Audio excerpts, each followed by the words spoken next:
Welcome back, guys. So we're gonna jump back on the 351 today. We've got a shop that's a mess. The heads have just been picked up from Headworks in Nashville. They definitely look cleaner than the last time we had them in our hands. So yep, they shot peened them, cleaned them, primed them, replaced all the guides. Had to rework a couple of the seats, 3-angle valve job, new Crower double springs, had to shim a few of them. Actually ended up using the original Ford retainers and locks. Guy assures me they're top quality, so. we're gonna slap this on and make this engine weigh about another 300 pounds. Actually won't wiggle. Just wipe it off with spray paint and stuff.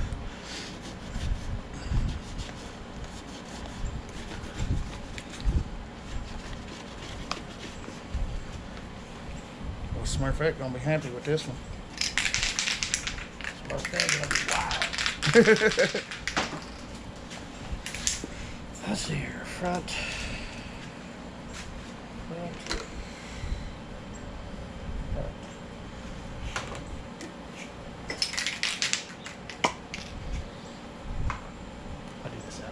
So as you can tell, we've applied, what do you call it, copper spray, copper to the head gaskets. Yeah, it's one of those things, you know. Some guys do, some guys don't. So. I know Anthony uses it. I mean, if Anthony uses it, I mean, might as well use it, right?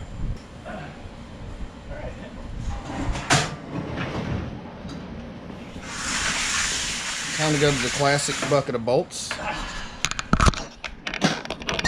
Yep, Sean keeps fighting me on the bucket of bolts.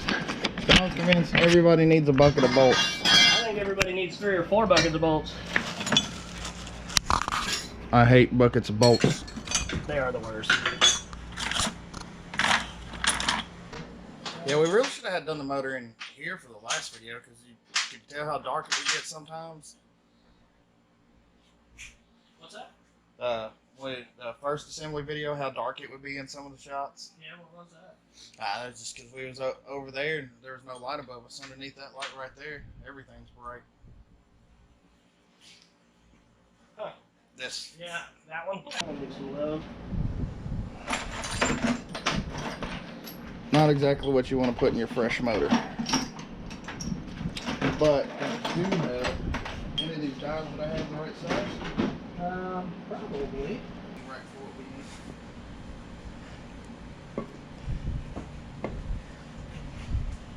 need.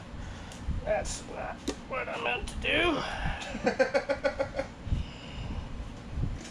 Well. You ever seen some videos of people get rags and shit stuck down in the intake of diesels and they hang open? Oh yeah.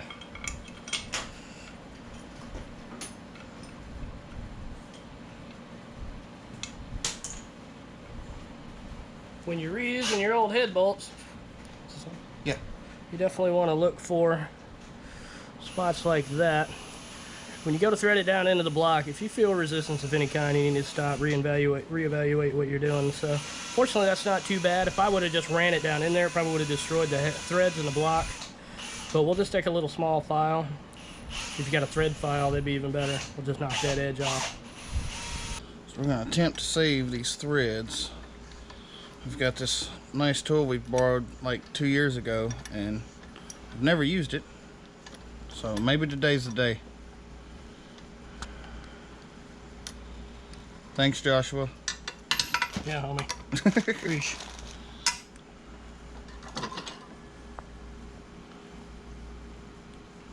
It looks like it took care of it. Just like a little right there. Yeah, let's give her a wipe.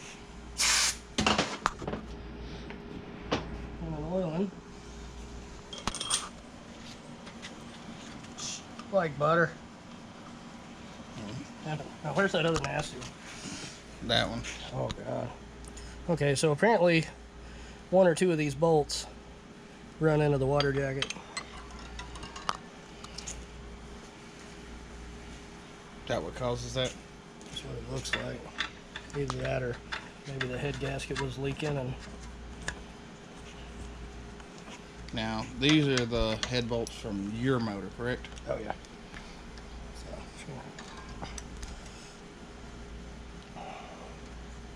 Ford bolts, man. Ford's always made the best bolts, so. How the hell does this thing even work? Got set screws there. I don't know about those pieces. I'm thinking I'm basically doing this backwards, and that's supposed to like keep you square on the. It's threading down pretty easy. I mean, a lot of it could have just been rust buildup that just need to be cleared.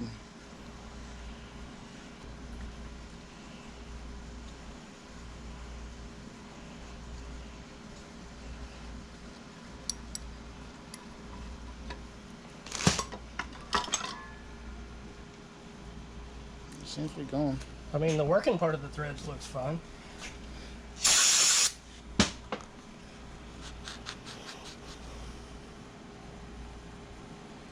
I'm okay with that. Now, do we need to get that to all the way up here, or? No, I'm pretty sure none of that does anything. So I think that's why there's so much buildup in there, because it wasn't in the threads. Never been threaded in. Well, we'll know when we go to thread it in if it wants to hold right or not.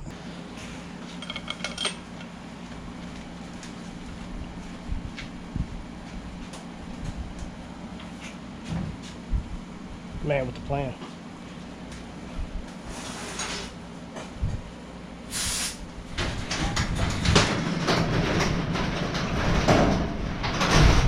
Of course, now we'll have to pay attention if it starts raining because the Fox is sitting outside. Yeah, they forward to get ready again.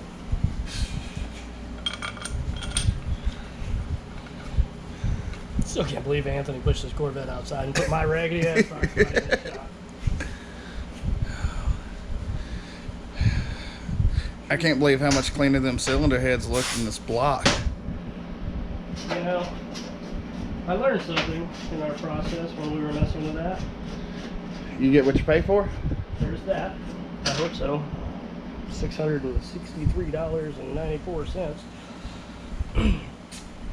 I gave him $664. Let me keep checking. But the one that we sandblasted. Remember, even after we pressure washed it, there was still sand coming out of it. Yeah. So I was really happy to see that they cleaned it as thoroughly as they did. Yeah. Maybe sandblasting cylinder heads isn't the greatest idea we ever had. Yeah. Looking back on it, perhaps not. But hey, now we know. Yeah. Some things, just take it to a damn professional. I can't do that. I should clean that out of that bolt. What do you Yeah, I mean, I would. Putting these nasty ass old bolts back on this, cleaning it. God, I ought to be ashamed of myself. Dude, this thing's gonna look too good. You ain't gonna want to put it in a car. It is going to be a little prettier than the Smurfette. You're gonna want to have it just sitting in the living room. Yeah. I could get away with it, but I'd hear about it. I'd hear about it. See if you all think about it. So, It's about this what are motor. you and Sean doing this weekend? Are you guys going to go install this motor? Nah. Please? Nah, it's hot. Yeah. We're gonna wait till it cools off. Yeah, so that's going to take till at least October.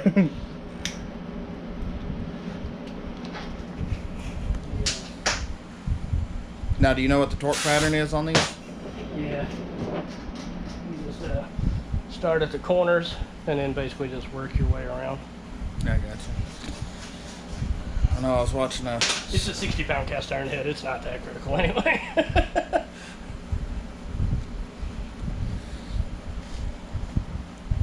don't remember what I was watching the other day, but cylinder heads had some sort of crazy torque pattern. Now, newer aluminum heads with torque to yield head bolts and crazy tolerances and what's the word, alloys. Yeah, you gotta pay more attention to that stuff. People been building these things in their driveways with big ratchets and breaker bars for a long time. What do you think total weight on this motor is? I don't know, you know, last time I said 450. I bet it's actually closer to 500 pounds. Of course, we do have the advantage. I'm glad I did find an aluminum manifold. We'll have headers. Might be a little lighter. Factory cast iron manifolds are pretty heavy. But Now you have the manifold that's supposed to be on this engine, don't you? yeah, I've got the factory 71 4 barrel intake. yeah. Now is that going to flow better or worse than that aluminum one? That Offenhauser should be a lot better. I would hope. They're both still dual plane. So, what do you reckon them torque specs is? A little more than an Ooga Dooga. Probably like 11 Ooga Doogas. Probably. I have my phone on me on my laptop. Okay. I'll Google it. If you want to snug those down, I'll Google it.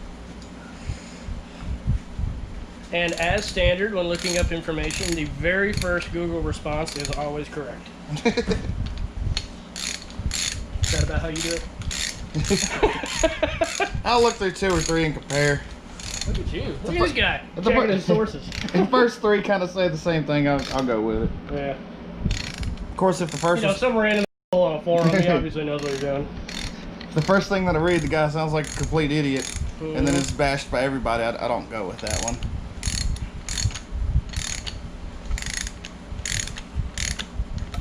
Summit Racing, help, detail, Ford Cleveland and modified torque specs. I'd go with Summit Racing. Main cap, connecting rod, cylinder head bolts for follow factory torque sequence. 105 foot-pound or 125 for the Boss 351 Cleveland. Alright, so let's double check our sources. I'll just go to Hot Rod Reference. This looks like the exact same chart. It also says 105, 125. So 105. 71 to 73 Mustangs. Found I found. Ford Trucks.com. Says follow factory sequence. That thing got down on a pin yet? Yeah. I don't know, I've just kind of been walking it. She did.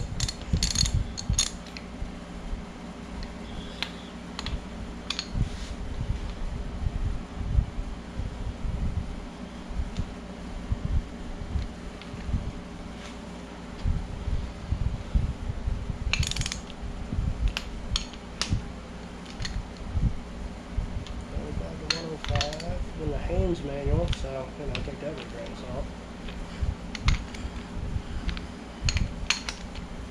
I'm gonna call her 120. We'll do it. 120. We'll do it 3 steps. Torque, big torque wrench maybe in the drag racing box. Over there full of water bottles. Very important thing. It's how you treat your drag racing box when you ain't been to the drag strip all year. Push button on the front.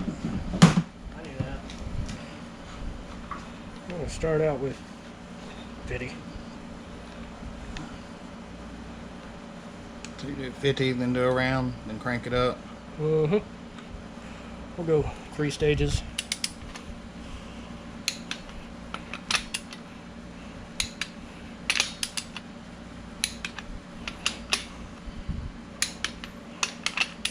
I'm probably supposed to go here.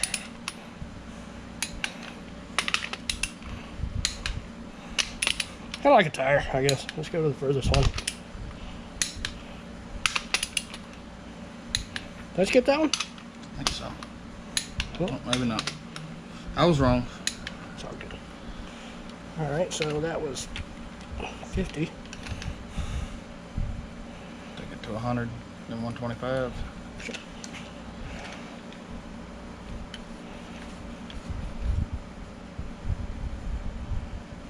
Can't believe how clean the cylinder heads look. Yep. So I dropped cigarettes in there. Glad this ain't an automatic transmission. Time to tear it all back apart at that point. she's tough. If that breaks it, Dom. Exactly. You spent money in the wrong places. Ooh. That's just 100.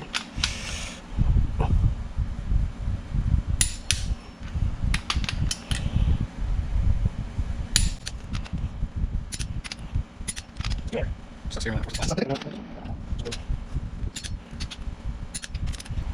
I'm in there editing the Corvair video and I pulled Gunnar Grace over. I said, "You want to see what it looks like when Daddy gets nervous?"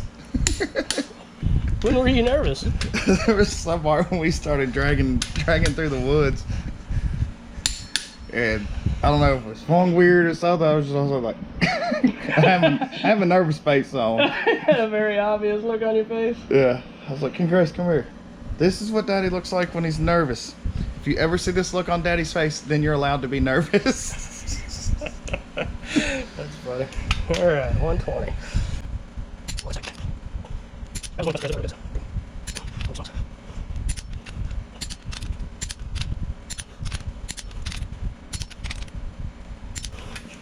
Twerked. Here we go. Now, the important part. Flipping it and doing it again. No, restricted valve clearance. All right.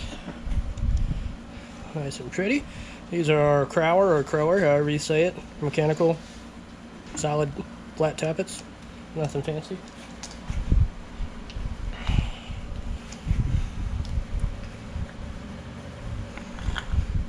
Most important part for lubrication is that part.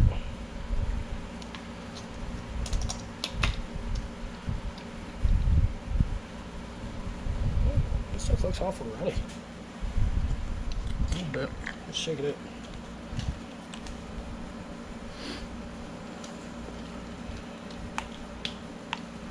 It's just because it's 100 degrees up there. Yeah. That looks good.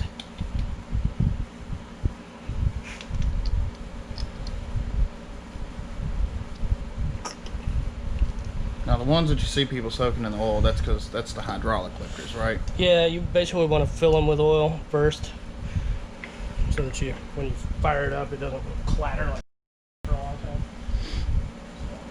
So there's that. And then next we have these things. These have a very specific installation instruction.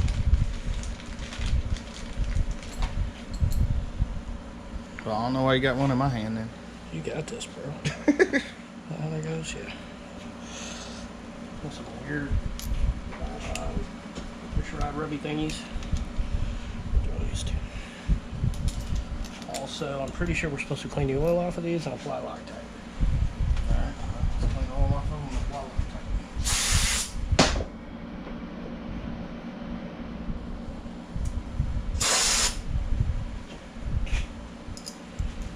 You got Loctite? Yeah, came with some.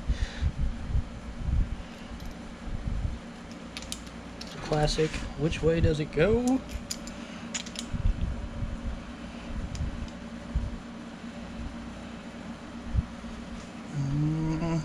I mean, that right there is lined up with the hole versus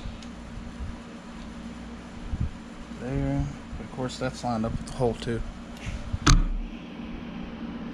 I'll tell you what, let's put up push rod.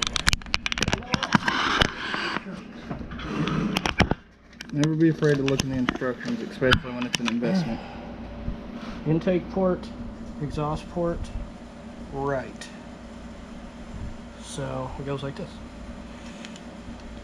Start with one stud boss at a time. Place the guide plate on the boss with the wide side of the plate to your right when the intake ports are facing away from you. So we're good. Some forged cylinder heads may have core shift and the pedestal stands on the head. This may require the guide plate to be reversed and installed with the wide side to the left. The key is that the hole in the guide plate must line up with the hole in the pedestal stand. Alright. Can we use English? In the kit, you have 1 7/16 nut adjusting nut. Basically, this hole right here needs to be lined up with this hole, and this hole needs to be lined up with this hole. And then when you put a push rod in there, that, and that should all be lined up. So pretty. Do I start and put it on backwards? Yeah, you're faking it. Well, it certainly looks good. And yeah, that's about right. I think we're good there. Let's get another one and check.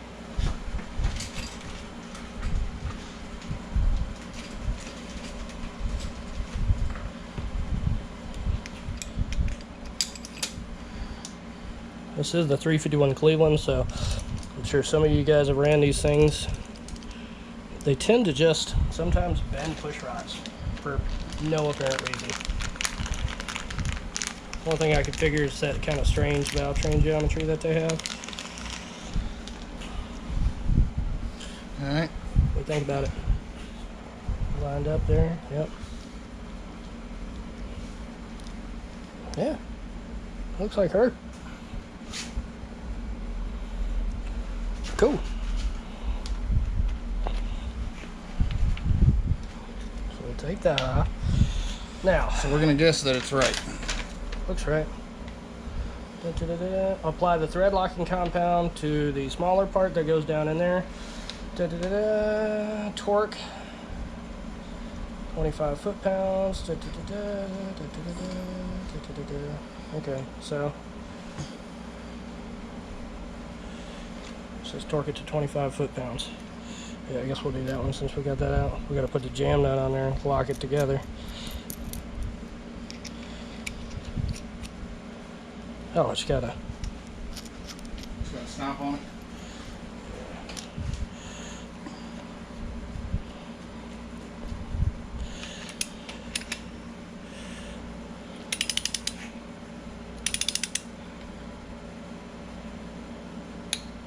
boy, that is not much. Almost scary like. All right, now hold on. Before you do that, I've got to hold tension on this. So we don't loosen it. Yep.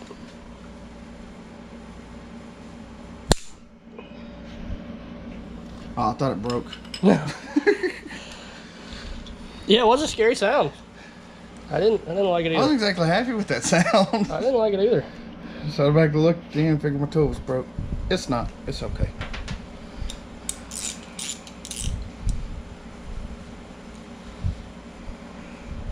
So hard to follow instructions. I like to just slap it together. I mean, usually do we follow instructions? no, We usually. just kind of look at what we're doing and make our own, don't we? Usually.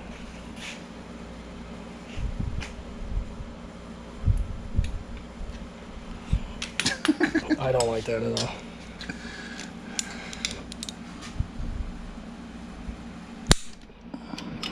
Alright. So, we'll stop with those two for now.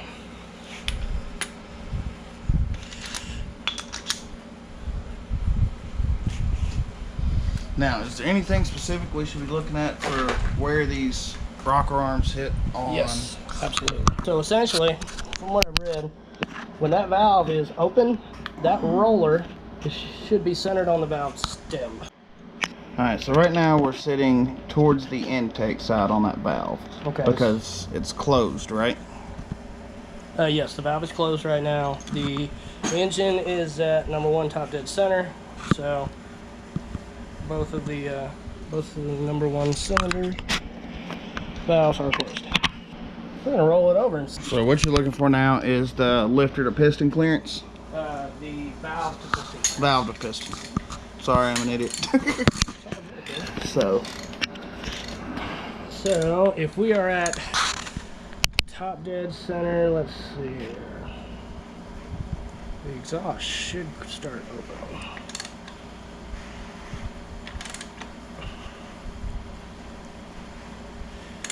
Yep.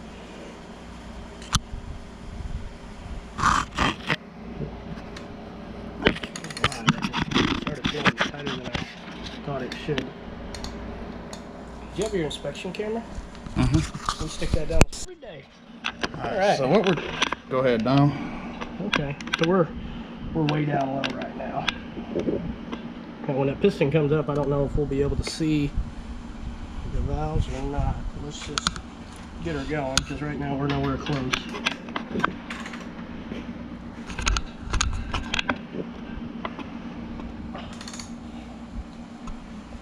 Alright, you're coming up. I see a valve opening. Yep, there's the exhaust valve. Okay, it's chasing it, but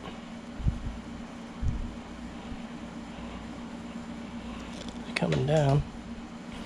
You really can't see very well now.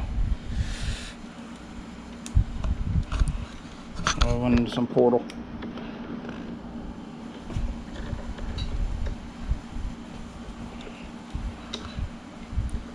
This exhaust port is ginormous. Oh, too much up angle. Oh, there it goes.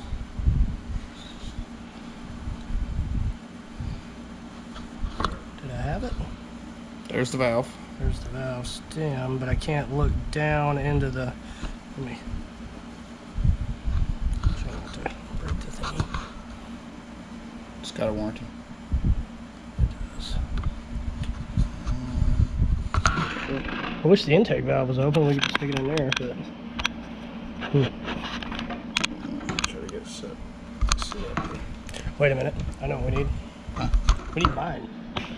Oh yeah, you've got the smaller head. Yep, mine is In the Cougar? in the Bronco. Well, Dom, it doesn't do us any good for you to have yours in the Bronco. Also, can't have bragging camp on a better camera when it's not here. Let's see. Hold on. I've got some functions here. I don't know what they do. Alright, that's my light brightness. Zoomed out all I can. It is zoomed. Rotating. The piston's almost shiny enough we can see the reflection.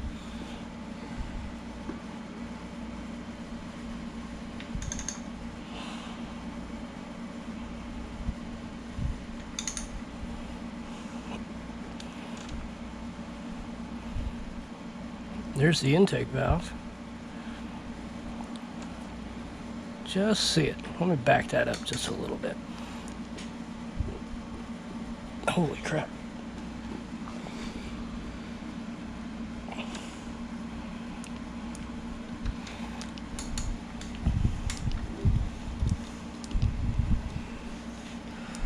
Now that is huge. Big old valves. Lots of big old clearance too. Where you want this at? I'll hold this. Somewhere where we can see the piston, that valve, and the...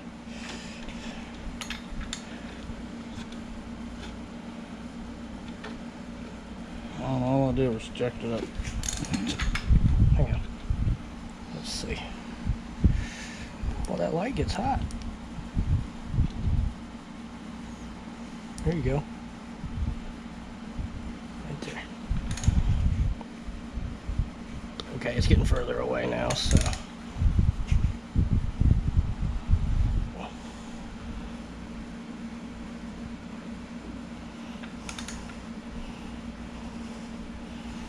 Further away. That right there is our tightest point. Let's see.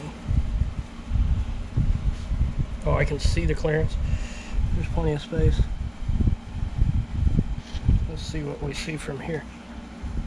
If I had the bigger spark plug holes, it wouldn't be a problem. I think we're okay. Next time I'll just bring my camera and we'll double check it. We'll verify. Hang on now, I want to see how far this valve opens. Just for fun. Now we're going to check the distance the valve opens. Because it should be about 3/4 of an inch.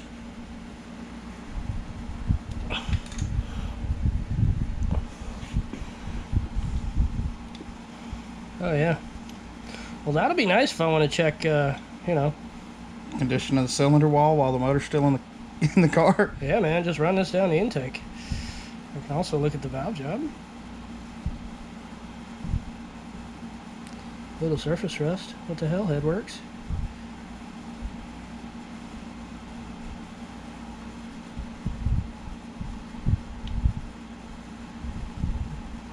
head gasket there. I think that's actually lint. Damn microfibers.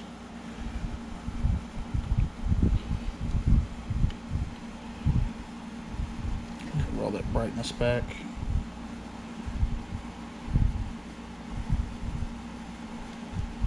Looks good. Look at our valve, or our spring.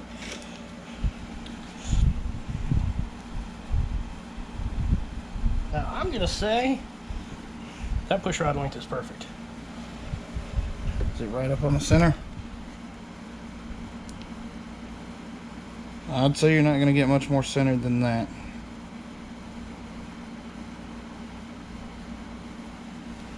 Got lucky. Factory length push rods. Now at this point, we just rinse and repeat, right? Mm-hmm.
Alright guys, so at this point we've got, be easier for me to turn the motor. We got all the push rods in. We've got, what are these parts? Oh, these are the guide plates? We've got the guide plates, we've got the rocker arms in. So now we're going to set the lash. We're about to go over the steps on what it takes to do that. Alright, so now that we've gotten everything together, we're going to start lashing the valves. Now this is a process that I know next to minimal about. I've done the process once on the black vet, but we're going to go through this process. Hopefully we learn something together. So we start out with cylinder 1 at top dead center. Mm-hmm. Yep, and then basically all you want to do is just work your way through it according to the firing order. So cylinder 1 is at top dead center. I think it's 1, 5, 4, 2, 6, 3, 7, 8. So cylinder 1, cylinder 5 is over here, so we'll skip that one. Cylinder 4. So, but basically you just want to make sure that both of your lifters are on the base circle of the cam. Alright, and then once you know they're on the base circle of the cam, which the easiest way to make sure that that's true is to make sure that that cylinder is at top dead center. So if it's top dead center on a compression stroke, then you know both the valves are supposed to be completely closed. So anyway, comp cam specs this one at 22 thousandths lash hot. So we are going to go at 18, and that'll be good enough to get it running. So we need lightning lash, brulee.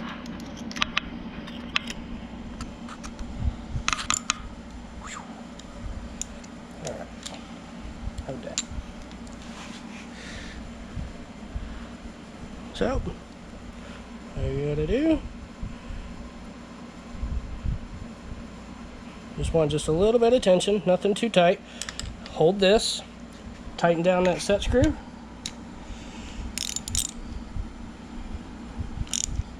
There you go, and then just, you always want to torque it with the set screw. So if you were doing hydraulic lifters, basically you would run it down to 0 lash and then give it a quarter turn, and at that point you would turn this and the center and just lock it down with it. So No, they're supposed to be that loose. we just put 18 thousandths clearance on it. Could be a little tighter, but it's all good. Alright. It's supposed to have some clearance. That's why they make noise. Lock it down.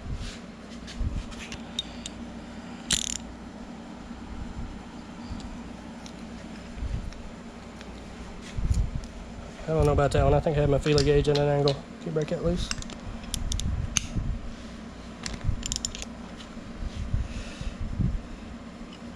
See, that's too tight. Can't get the gauge out. You should be able to fit it in there, but it should be snug.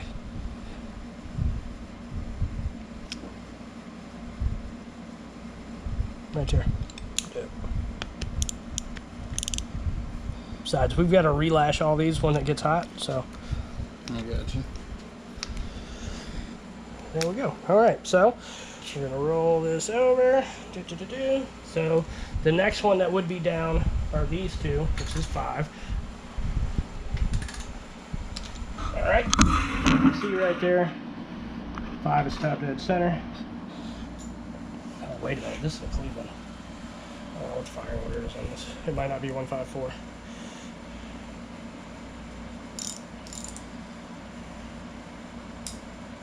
What's funny is when you see like the old Chilton's manuals and they'll have a chapter on Fords and they'll have V8 on one firing order.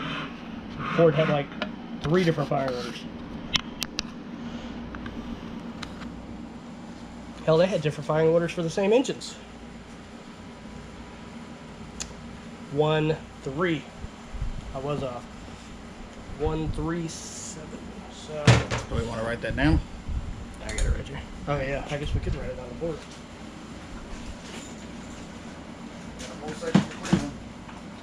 Yep. 1, 3. Oh, sorry. 1, 3, 3, 7, 2, 6, 5, 4, 8. Well, I have to check that.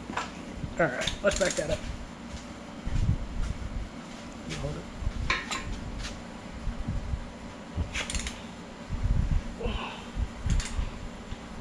All right.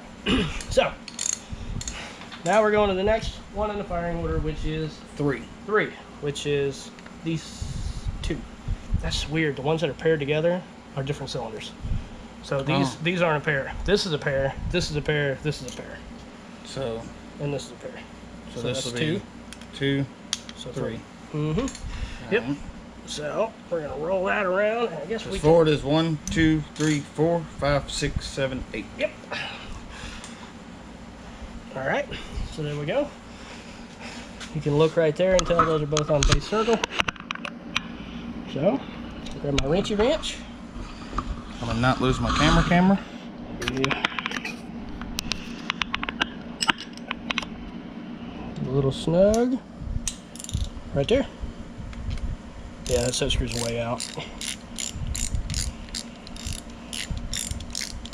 What do you guys think about my boy's favorite vintage Stanley ratchet here? This is honestly my oldest possession. All right, back that up. Seems to loosen it when you do that. All right, try that.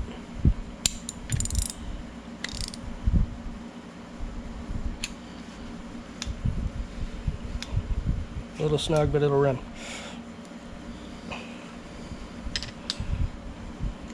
All right. I guess it's just a feel thing. We'll get her sorted.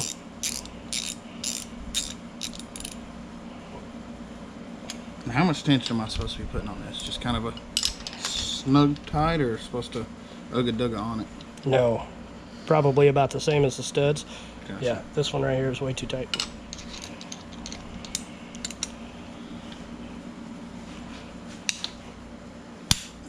All right. All right, try that.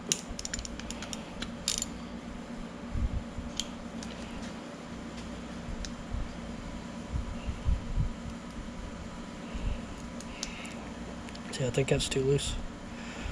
If you're worried you got it too loose, we're going out 01A, 018.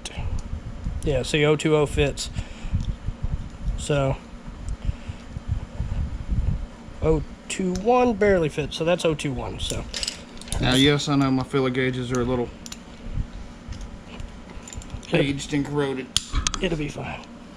I'm pretty sure we just loosened that stud. Did we? Yep.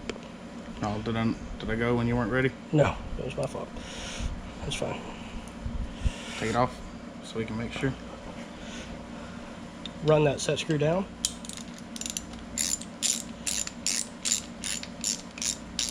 All right, stop.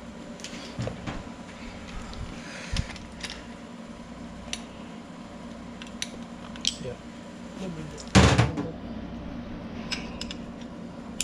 All right. Bless you. Back it out. Yep. All right. Back it out some more.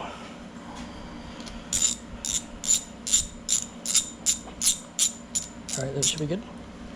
Yeah, I guess we probably should have waited for the Loctite to cure, but it'll be all right.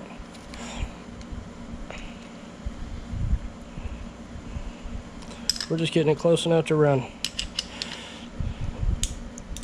Good. Yep. They'll be loud. You know what to say.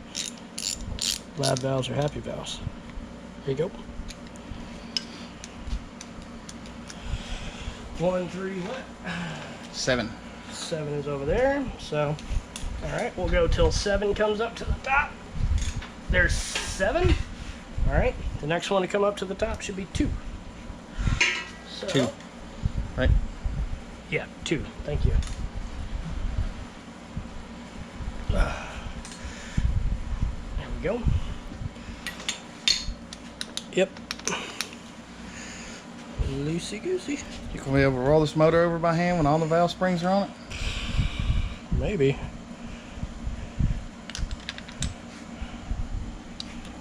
We'll call in reinforcements. Fortunately, I don't have to worry about torque converter nuts, so I shouldn't have to roll it over too much. You ready? Yep. That's good. Now, with this motor, you're going to have to run a serious starter. You're going to be able to run a factory style. I'm not gonna lie, I really hope the one that I got from the junkyard out of a 98 F150 4.2 liter will keep on doing its job. But yeah, it's probably gonna need a better starter. Alright. Yeah, that's the starter that was in this thing the whole time I was driving it, but it was much lower compression. 7.2. Much lower compression and a lot less spring to roll over. Yeah, oh yeah. 6, 5, 4. So this one should come up, then this one should come up, then this one. There's 6. There's 5. There's 4. We're good.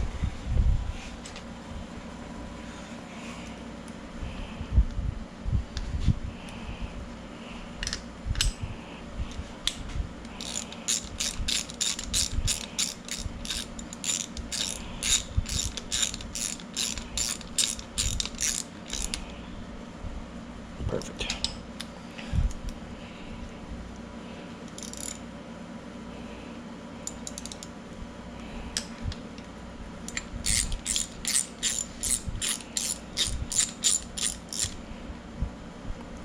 What? There we go. Side's done. It's alright guys, as you can tell, I'm sweating. It's hot in the shop. I got my window unit going, but it's not keeping up. We've managed to get half of the top end assembled. Valves are lashed enough to get it to a starting point, so we're gonna leave it all for here right now. Y'all take care. I'll holler at y'all later.